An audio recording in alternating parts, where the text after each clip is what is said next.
Yeah, And when that clicked, he got 144 million video views in less than 7 months. that's insane. And I can tell you that in 1 month on YouTube, he made more money than his whole year as a tow truck company. There's a lot of opportunity there, and it shifted. Now, he still has his other company, but this is now a main source of income, and it employs a lot of people. And, there's a whole much more storytelling that goes involved. Welcome back to the Productive Insights podcast. This is Ash Roy, the founder of productiveinsights.com, and this is episode number 213. Today's guest is Derral Eves, one of the world's top YouTube and online video marketing experts. Derral is the founder of Vit Summit and is the CEO of Creatus. He's also recently written a book called The YouTube Formula, which we'll be talking about at some length in this episode. I'm delighted to welcome Derral Eves from DerralEves.com. And today we're going to talk about YouTube strategies. Welcome, Derral. I'm happy to be here, really excited, and hopefully I can bring value in this podcast. Thank you. That's exactly what I look to deliver as well through this podcast and my YouTube channel, which you can access at youtube.com/productiveinsights. So Derral, let's kick off by talking about what YouTube has to offer to small business owners who are looking to grow their business and their audience on YouTube. Is it too late to start a YouTube channel? What opportunities do you see YouTube has to offer today? So I think that as we kind of dissect what YouTube is, it's basically an opportunity to get your content in front of the world. We're going past local and we're going global, and it has a lot of ramifications for a lot of amazing things. And I shared a case study in my book about someone that lost their job. They had a lot of financial debt because one of their kids were needing medical attention, and it cost a lot of money, especially with cancer and all that other stuff. Wow. They ended up going bankrupt, and they went to look to a place that they could afford, and they kind of they knew the Midwest was it, and they put their finger on a map, and it was Hamilton, Missouri, of all places. And what they were able to do is look for opportunities. Now, she was a seamstress working on costumes for plays and movies, and there's not that many that in Hamilton, Missouri. And so she was just doing odds and end jobs, and noticed that there's great things that they're in the community. They did a lot of quilting, and she realized that there's an opportunity to bind the quilts together, and that could be a business. So she started a business there, opened a quilt shop just to do the binding. And what happened next was, this is really important for everyone to realize. It doesn't matter if you're a brand, small business, or a YouTube creator. She's like, how can I bring value to people? And so she started doing quilting tutorials where she was teaching people how to quilt and how to do these cool little styles like pinwheels.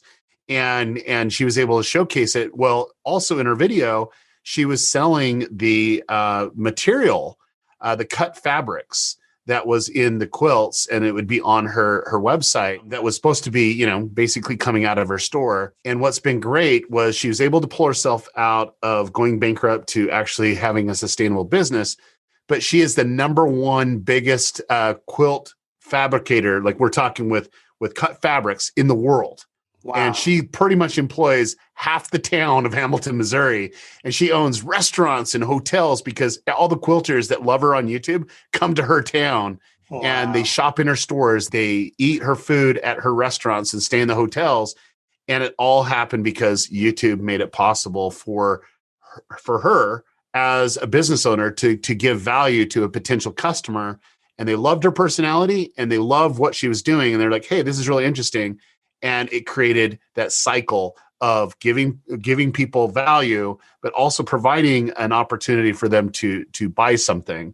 And that created that feedback where she's still growing organically. She's kind of exploded in so many different ways, and it all come from YouTube. Can you share the name of the YouTube channel so our listeners or viewers can go and check it out? Missouri Star Quilting Company. Sorry, okay. I probably should have done that earlier, but yeah, go check them out, because like click on one of their videos, see in their description, see how they do the sales pitch. It's really great. It's a really great opportunity. It's an amazing story. It really is. And it's such a wonderful story because this person was able to pretty much lift themselves up by their bootstraps and actually use YouTube as a channel to deliver value. And that's the key here, to deliver value.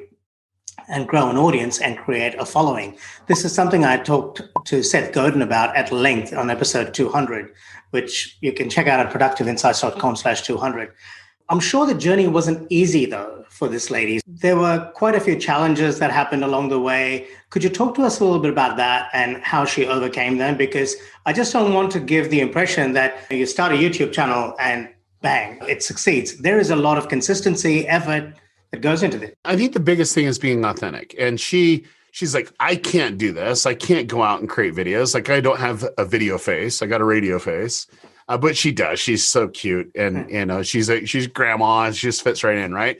But she got so nervous recording her first video that she tripped and broke her leg. And so they had the ambulance come, got a cast on, but she still filmed because she's like, if I don't do it now, when am I going to do it? And so, like, if anyone has dumb luck, it's her, right? Of trying to get this to happen. I think it's just getting comfortable where you can share value. Like, it's just people will be tolerant when they know that you're authentic and genuine and real. And then too, they're like, I really like the way she does this, or I like her personality, or I really like, the stories that she's weaving, because she has a ton of backstory, and she was just kind of those quilters that kind of tell you exactly what you need to know, and all the little details, and you just the perky and fun. But she didn't start that way. She started out very awkward.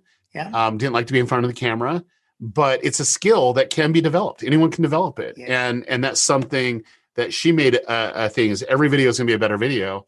And that's when she's like, hey, how can I bring value for someone? Because I don't want to waste people's time. That's when everything transformed for her. I can totally relate to that. I had a video with Neil Patel. He was my very first guest on the podcast. I had it recorded. It was sitting on my hard drive for a year and a half, and I was scared to publish it for so long, and I eventually published it.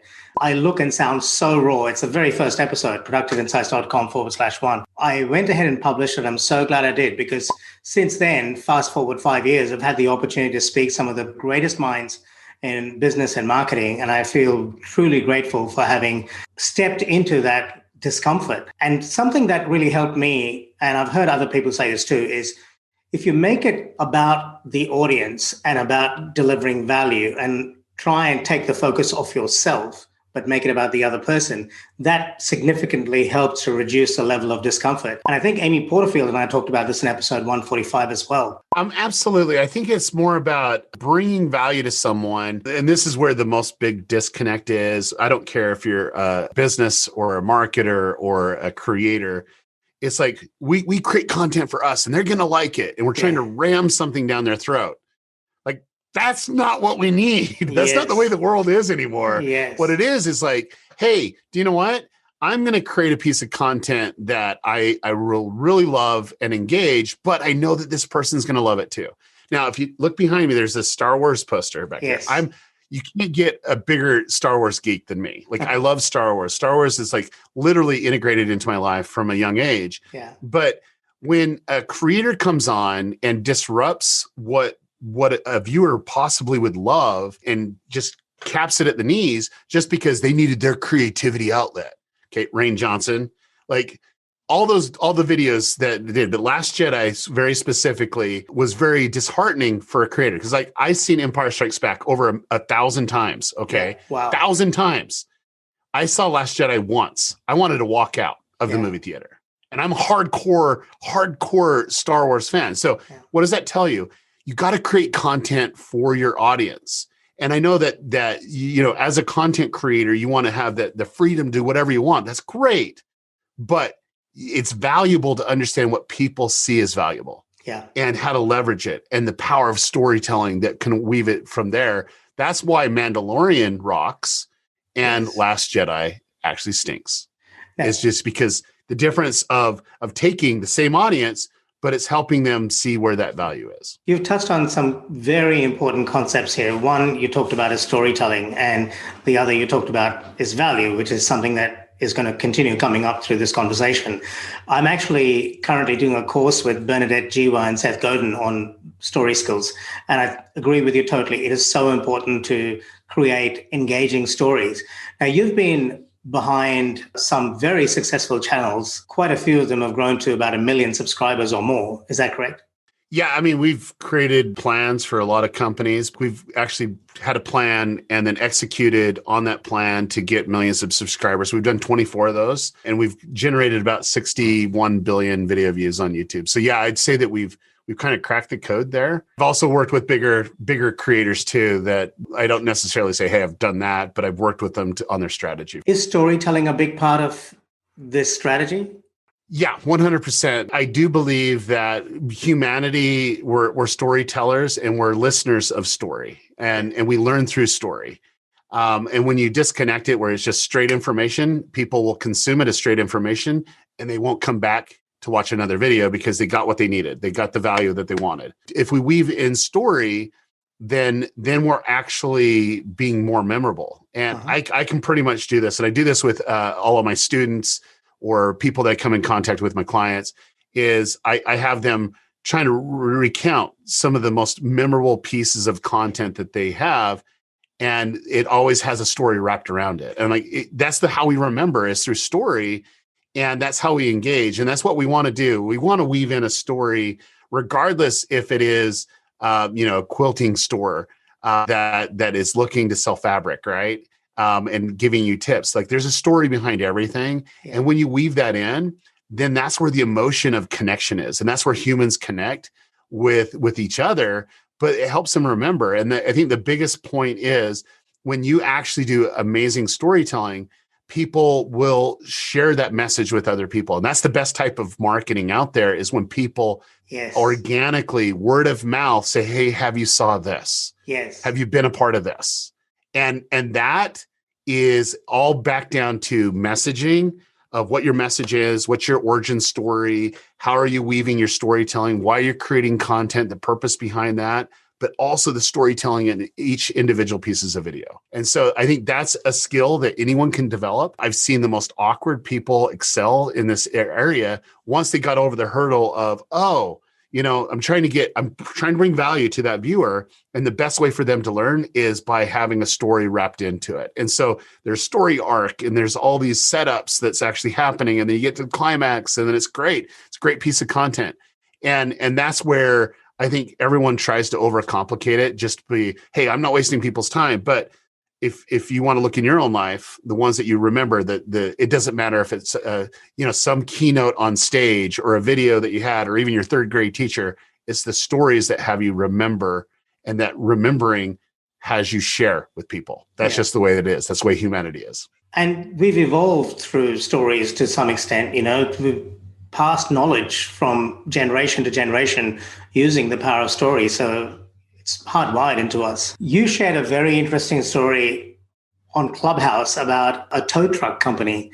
I thought that was a very engaging one. And in fact, this very conversation started with a story about the quilting lady. So would you like to tell us a little bit about the success that this tow truck company has had using YouTube? Actually, a tow truck company just a few blocks from where I live. And I got this random call. It says, hey, you might not know me, but so-and-so gave me your number. I'm like, I don't know how you got my cell phone. He's like, do you want to go to lunch for YouTube? I'm like, if I had a dime for every time somebody wanted just to pick my brain about YouTube, I go, that's why I have a consulting service, right? But I went onto his YouTube channel and I go, oh, no, there's something here. And so, just because of the reference, and I'm a big person of networking, and so we facilitated a conversation.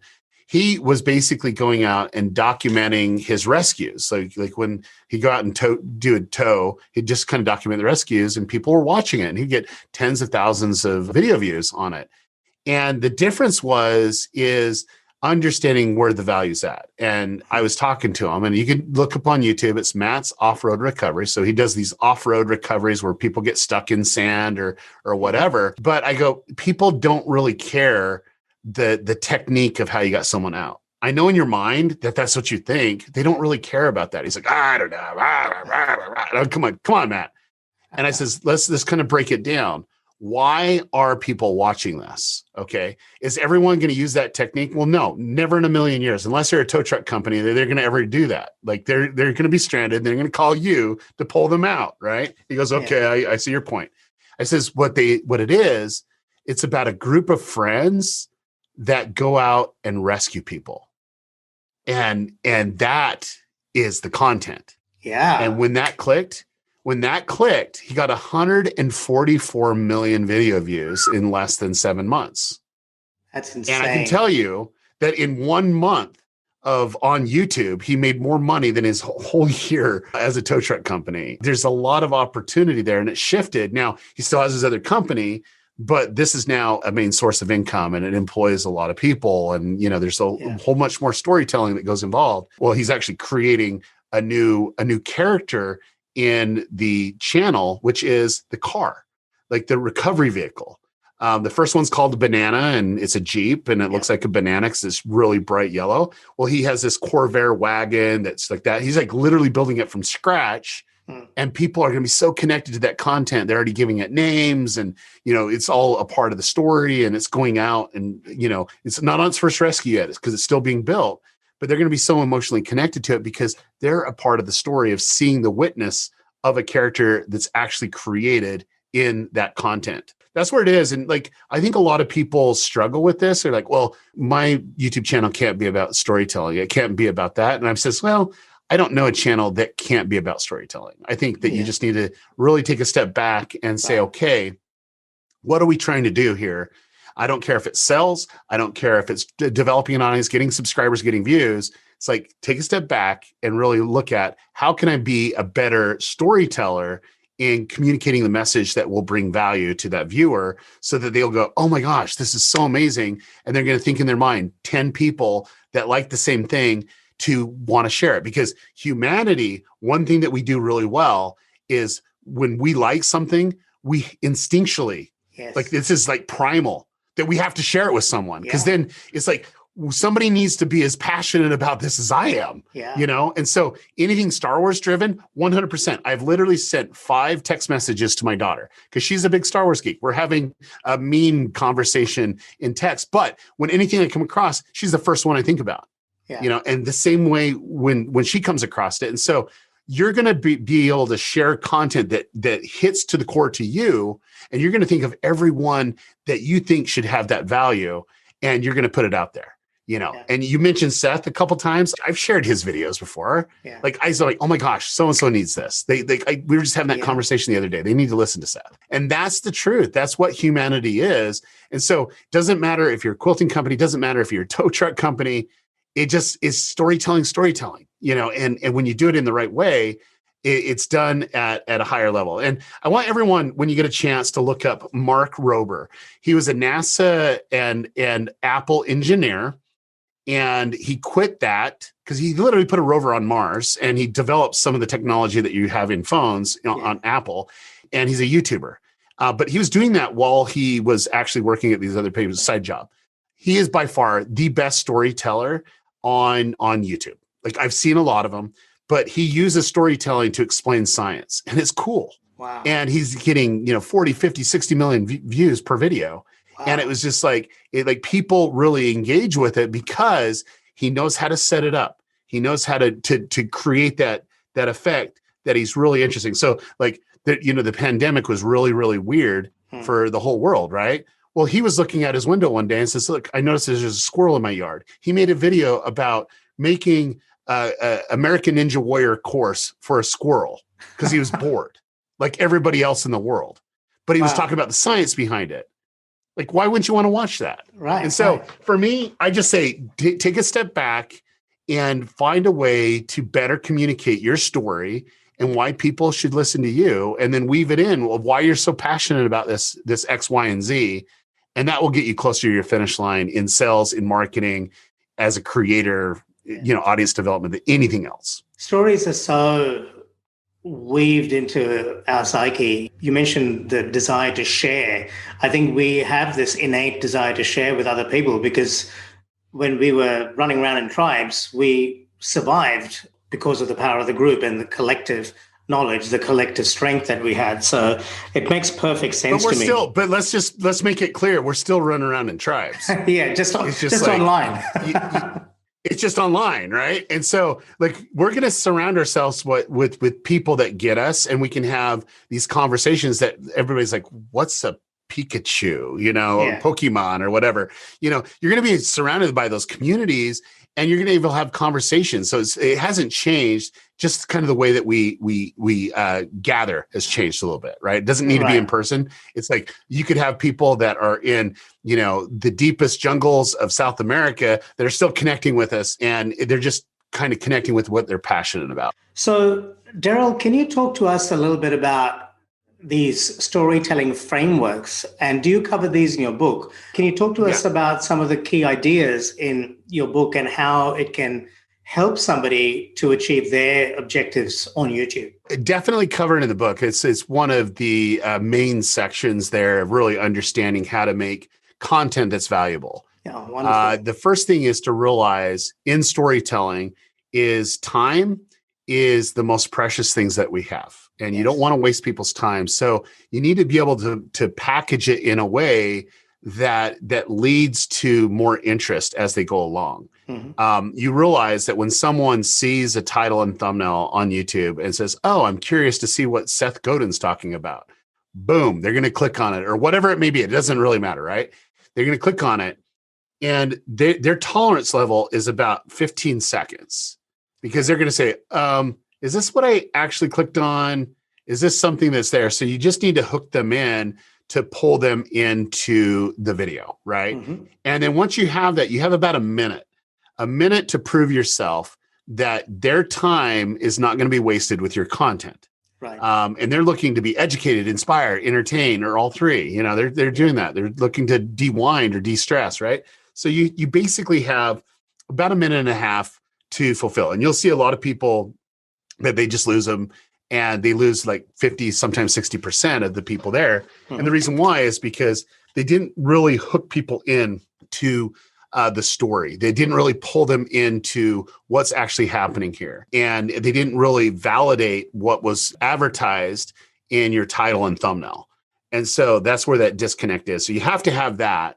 The next thing would be the setup. So once you hook them in, then it's setting up the story, right? So you're able to pull the curiosity in, you start setting it up. And there's different types of setups, stages. One of my favorites is a progressional setup, where it just progressively gets to that climax. So it just keeps on going up higher and higher and higher until it hits.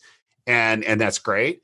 But there's different types of styles. I cover them in the book of the different ways you can do that. It's coming down to the point of, okay, what's the best possible way visually and also audibly to pull people into what I'm talking about? Is there a way to progress it? Because is it just, it's only two seconds, or is it 30 seconds, or is it a minute? Or can I visually show stuff that will progressively take you where you need to be on that journey to get you to that payoff moment, which is why they clicked on it, because you're going to validate it. And then that payoff moment continues to give until that climax. And then that climax goes from there.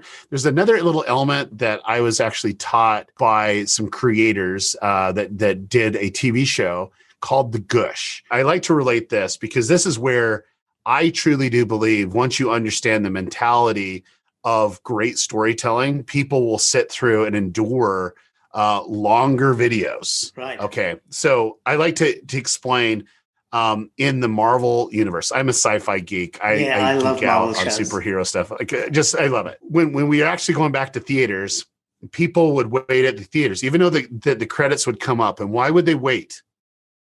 Even the credits are coming up, but why would they wait? Yeah. Because they were going to get a teaser of some story that was going to be the next release. Okay.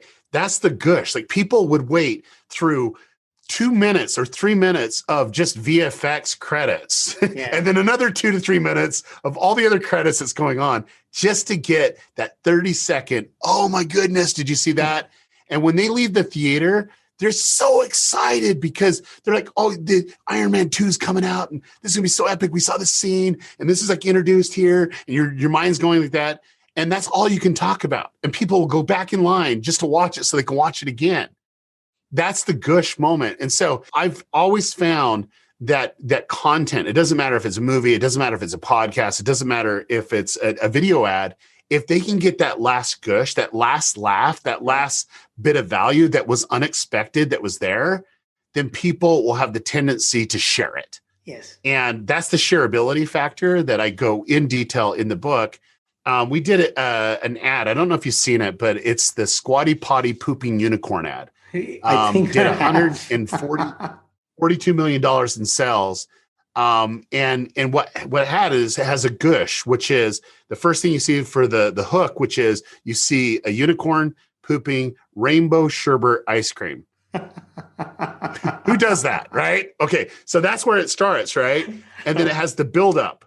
Problem solution, we go through a little bit different on ads, but we cover that in the book as well. Yeah. But the gush was the prince who was the prince of poop that was explaining why you need the squatty potty is holding ice cream, and then he hands it to a little kid and another one to a little kid and another one to a little kid. What is little kids going to do with sherbet ice cream? They're going to lick it. Okay. You think that's the gush. That wasn't the gush. That's funny. What was the gush was the prince then pulls out some toilet paper because a little girl had some ice cream on her cheek and she cleaned the ice cream off with toilet paper. Now that is funny. That's the gush. That is what makes great content, is because, you know, it makes you laugh. It's that last laugh. You're like, oh my gosh, I got to send this to so-and-so. They're going to love this. And that's where you have that organic movement. And when you have that organic movement that happens naturally, then you're able to kick in and amplify it in so many different ways, because you now just went from one view to earn views. Like, people are actually going out there and sharing it for you. You don't have to do anything for it. You don't even have to spend advertising on it. It happens just organically. Yeah. And you can get millions and millions of views.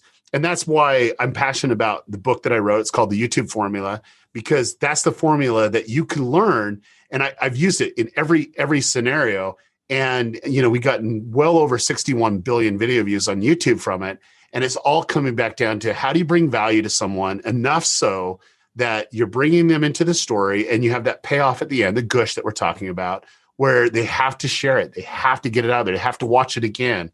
And then they're going to just like literally pepper the internet, putting your content out there. And that's how you're going to organically grow. That's the key, is really earning the trust that you're bringing that value in, whatever that value proposition is. More importantly, whatever that unique value proposition is, to really elevate someone's life or to bring that value in that they have to share. That's what we're trying to do. A few points I just took note of while you were speaking. One was the gush that you talked about. I remember reading a book, I think it was Made to Stick by Dan and Chip Heath, where they talked about breaking people's guessing machines. And I find a lot of comedy and humor is about that, this slightly unexpected shift to the story, but it somehow kind of closes a loop. And there's that laughter of recognition. As humans, we kind of delight in being pleasantly surprised with an unexpected twist. So that was one thought that came to my mind.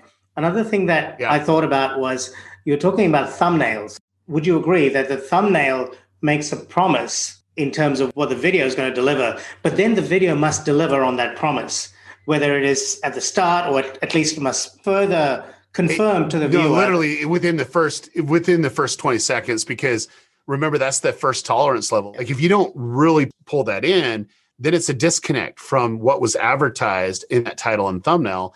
And if that value is not portrayed to the level of what they expect by clicking on it, they're going to go to the next one. And that's what happens every day. And I can honestly say that's why a lot of brands, businesses, and YouTube creators fail, is because they don't really understand that concept.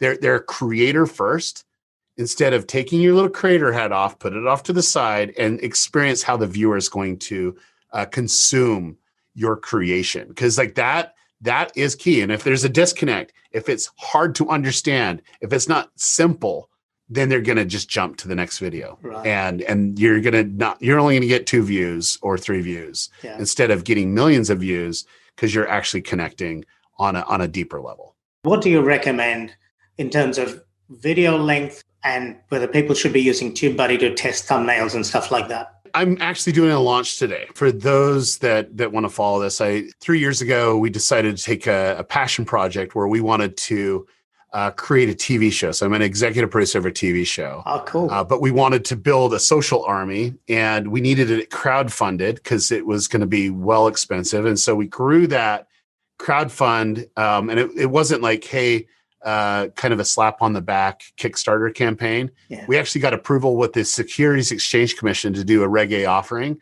Wow. And so we had investors come in, and these are just everyday people that were investing in the project.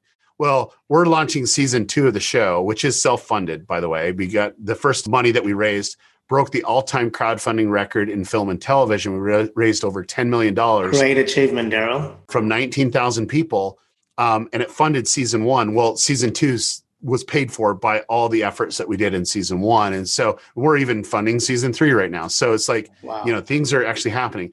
But we're doing a launch right now. And I want to tell you what we would do. Yeah. TubeBuddy is a reactive tool. Can't do testing to see what thumbnail works the best on new content. It only works really well on it's not a true A/B test. It's basically going here for a couple days and then there for a couple days instead of just alternating. So what we did was I picked out, knowing what I know, and I teach this in the book, but knowing what thumbnails would be the best responsive, I picked out 7 options.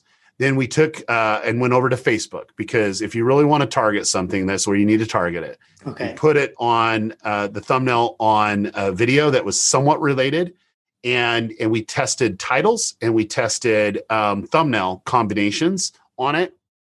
And we're looking at what was the highest probability. And we're looking at multiple factors. It's like I'm more concerned about how many people clicked on it and what was the average view duration of the video. Yes. Like those are the key things. Because like you can just get a high click-through rate, but if they're not going through the video, then there's a disconnect on what they perceived and what they're actually getting. Yes. We launched that today. And right now it's live. You can go look for The Chosen season 2 trailer, official trailer. And what's interesting is we picked the winner, and I didn't need the ads to do it. I already picked the winner, but we just used data to validate. So we're making data-driven decisions. And the one that I thought would respond the best was actually the highest rated one in the ads. We used that as the actual thumbnail, and it had a 32.9% click-through rate on the YouTube video right now. And so telling me that it's important, yes, 100% it's important, but a lot of people are not going to go through hundreds of dollars of A/B testing on Facebook, because you can do A/B testing on Facebook, right? To do your YouTube videos, right? But what YouTube gives us is other data. So you can start seeing, hey, here's all the videos that performed really well that had a higher click-through rate. And you group them together and like, what's the similarities? Then you can learn from it.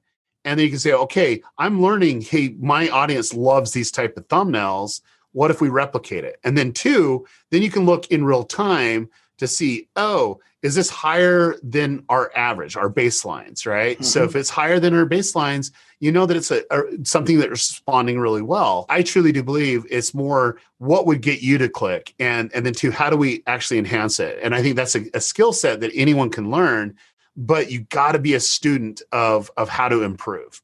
And so for us, I can guarantee you we're data-driven creators, where we're looking at all the data points to make the decisions to how to improve. And the best way to do that is see high-performing content and low-performing content, and what made them high performers or low performers, and then try to replicate it, right? And you don't want to try to replicate the lower performers. That's for me with TubeBuddy. I love the tool. I think it's great, but the only way to do it is look at your own data. Yeah. And then 2, TubeBuddy does have it so that you can test thumbnails, after 21 days or 40 days, when you actually got the most of the views that you need to. And then you can start doing some tests and say, oh, hey, I have these hypotheses, how to make this thumbnail better. And you can go from there.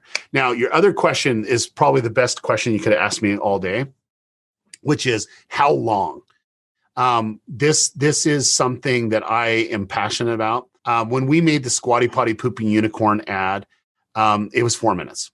Okay. And at that time, ads didn't go longer than 30 seconds to a minute max. Okay. They just didn't. And I showed it out to myself and the other executive producer on the project, Jeffrey Harmon, who's the founder of Harmon Brothers and Angel Studios, stuff like that. He and I would just test out to kind of our inner circle group. Yeah. And these are people in the industry. Every one of them says, this ad is way too long.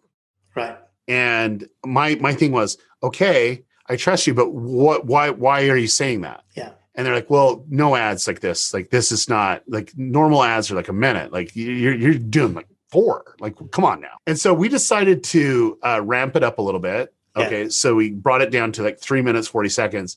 by just making it 110x the audio speed and the video speed, on it, which is like a little trick in editing, right? But everyone said, no, it's way too long. Jeffrey and I had a conversation. Says, no. Like the thing that they is, and I asked him, I go, did you get to the end? Well, yes. Did you find it funny? Yes. Were you going to actually share it? Yes. What more do I need? Yeah. Like, I don't need to be able to conform to what someone says this is what content is. Yes. Okay. I wanted to get value. And if I can bring value, then I can hold retention. And I want everyone to hear what I say next. I listened to a 3-hour podcast on YouTube today. Wow. 3 hours. I don't have 3 hours, but I did because it brought value. And the number 5 most watched YouTube channel in 2020 is Joe Rogan. The number 5. Okay. He's even on Spotify. Like, he's moving now to Spotify, but he's still the 5th most watched channel. Not a lot of people know that. Do you know what number 7 is? Joe Rogan Clips. So if you're bringing value, people will sit through a 3-hour podcast or, a 4-hour, Schneider cut of, Justice League because the value's there. Yeah. Or they won't even stomach 15 seconds of your content because the value's not there. So make it as long as you can bring value. The moment you don't bring value, you need to either edit it down to make sure that the value is there. And I don't care what length it is. It should be what it needs to be for the value proposition. More importantly, the unique value proposition that you're bringing to the viewer. How do you know if you're bringing value? The data doesn't lie. Guaranteed, you can put a video out and we have all these amazing tools with the analytics and you can see drop off in the first 15 seconds. Yeah. Well, there's a disconnect, right? So like I said, we're a data-driven creator. So as we create more content, we're going to learn from that content. Yes. We're going to be able to say, oh, when I said this at minute marker 4 minutes, it was an exit word. You can see that. You can see exactly where it is in analytics, and you can start saying, okay, here's a pattern of drop off. I start asking myself, what is going through the viewer's mind right now? I watch it, just putting my viewer hat on and realize, oh man, I said this, or the audio was like weird or whack, or I didn't change the camera. We could do a little different editing. Yeah. So then what you do is you take that data and you're like, I'm going to create something new, and I'm going to take what I learned right here and make better content. And that's the cycle of it, which is plan, execute, analyze, and adjust. That is what the YouTube formula is.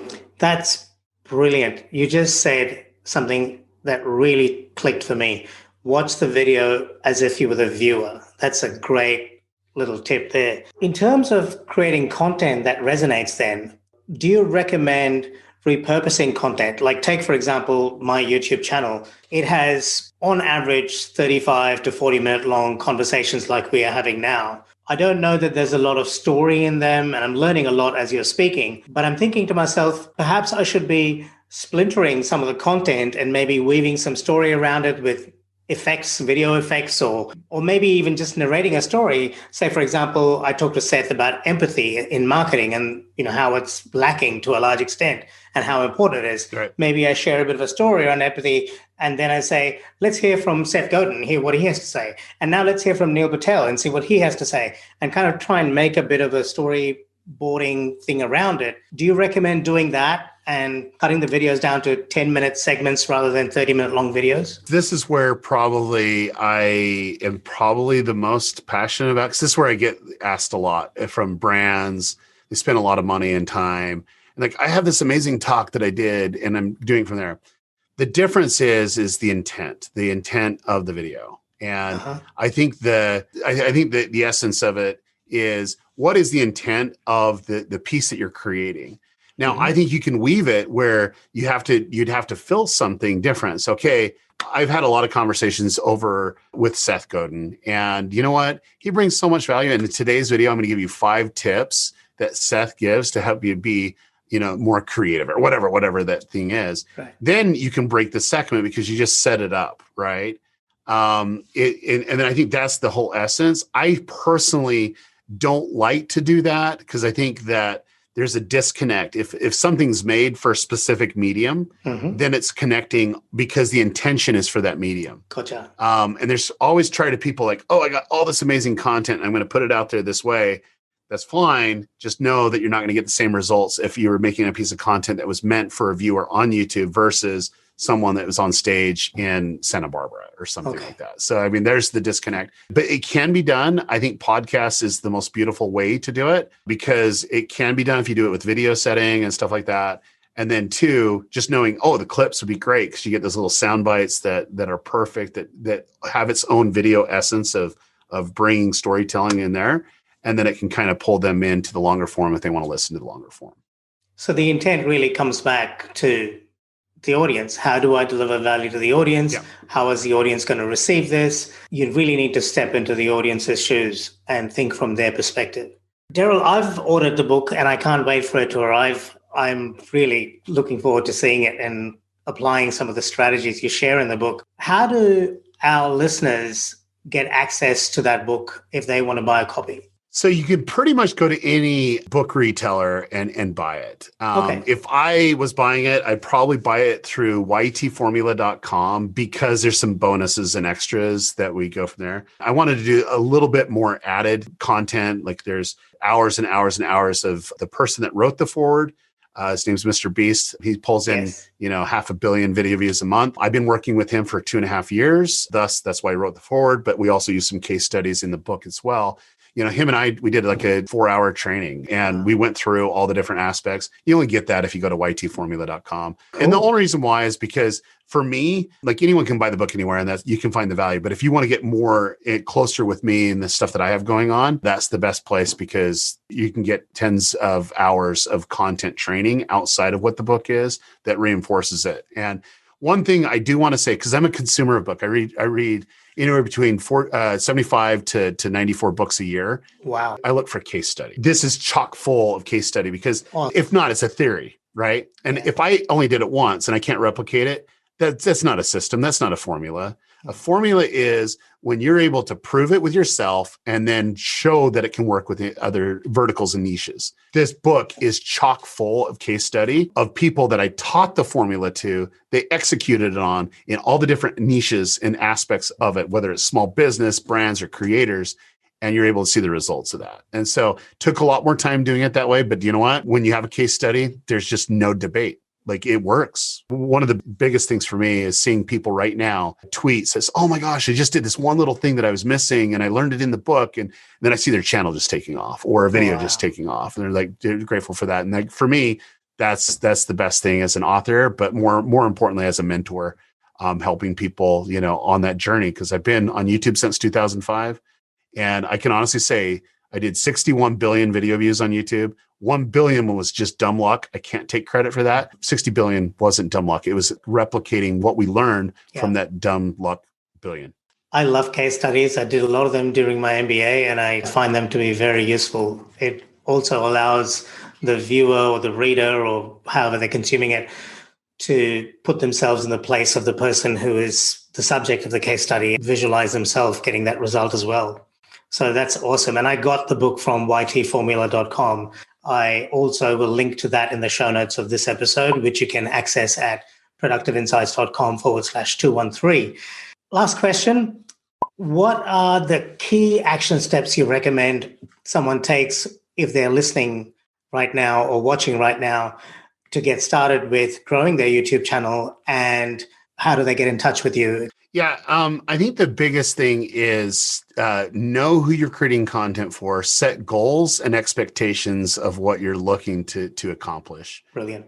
Make them smart. You can't just say, okay, I want 1 billion views in 2 months. Like, okay, let's be realistic here, right? Like be very focused in on what you're trying to do and always try to iterate and improve. Like if you're just doing that and you're satisfied with iterating and improving, that's where growth comes from. And then 2, please be ultra sensitive to the viewer. It's been the theme of the podcast, right? But I can honestly say I've worked with the biggest creators on the planet and also the brands on the planet.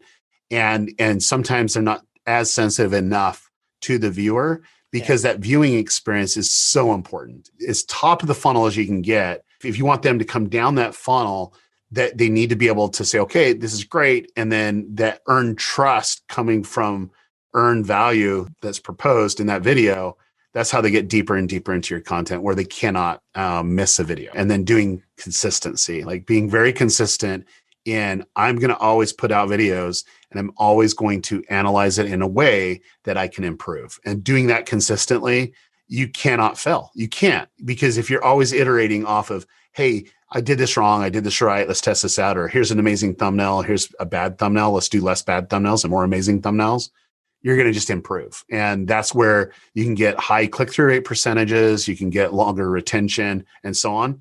But I'm going to wrap it up like this. It's really important to surround yourself by people that will lift you up. And also realizing that you might be deficient in an area that you might want to expand your team. Yeah. So that Matt's off-road recovery, when we started doing the edit for him, we were able to bring up 3 minutes and 32 seconds of retention time, on his videos. The length didn't go longer, but they watched longer because it's like knowing how to edit. And he wasn't comfortable editing. He's just a personality type. He's authentic, right? Yeah. But if you can actually know how to do it, where you're weaving your storytelling in your edit, that's amazing. And there's a lot of people out there that can do that. And if that's your deficiency, find someone that can do it better than you. And then just got to teach them to look at the data the same way that you look at the data.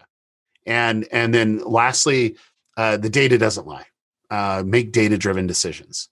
Data isn't just what you see in analytics. The data is what people have in comments too. Yeah. We want to know the demographics, the psychographics, what they do online, what they do offline. That avatar is, we want to know what they do in the morning when they wake up, all the way to go to bed.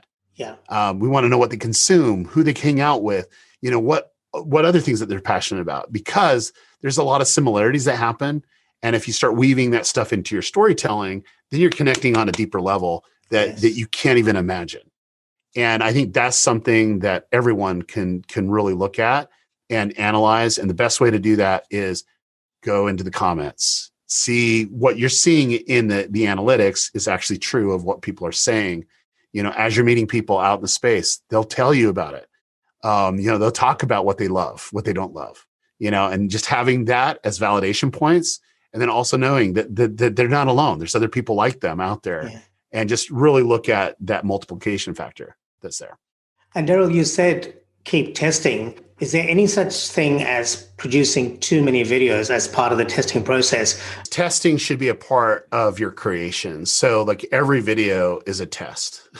It's like validating a hypothesis. I have an idea that I believe that the value will be that the people will see a title and thumbnail, they'll want to click it, and I think that I can get them to the end of the video.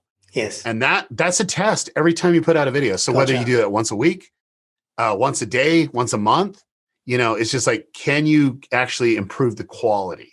Yes. That's what we're trying to do here. Improve the quality, because if you improve the quality, it takes care of everything else. It does. It just does. And having that hypothesis at the start is really important too. But the moment that we become arrogant in our content creation is the moment that our demise. And I've had a lot of people reach out. Brilliant. Oh, I lost all my subscribers. Nobody's watching my videos anymore. Well, it's because you're arrogant and you lost touch of who's actually watching your videos. And it's the same in business. It happens all the time. And you're like, the attrition rate's just horrendous. Well, you're not bringing value to them. And so they're leaving. Like, let's just say what it is. So be humble. Don't be arrogant, and be teachable and learnable, and be a student of data where you can start validating your hypothesis to really make better content. And that's all it is. That's all the YouTube formula is. And it all comes down to empathy, like humility, listening, and generosity. And you've been so generous in this podcast. Thank you, Derral. How do our listeners find out more about you? Just go anywhere on social media. Just type my name, Derral, Derral Eves. I spell my name correctly, by the way. Or you can go to DerralEves.com. The book's a great resource. And that's ytformula.com if you're driving. That's correct. Don't take your hands off the steering wheel, but remember that ytformula.com. We'll link to that in the show notes, which you can access at productiveinsights.com/213. Thank you so much for being on the podcast, Derral. It was really a pleasure speaking to you. It was a pleasure to be here. Thank you so much.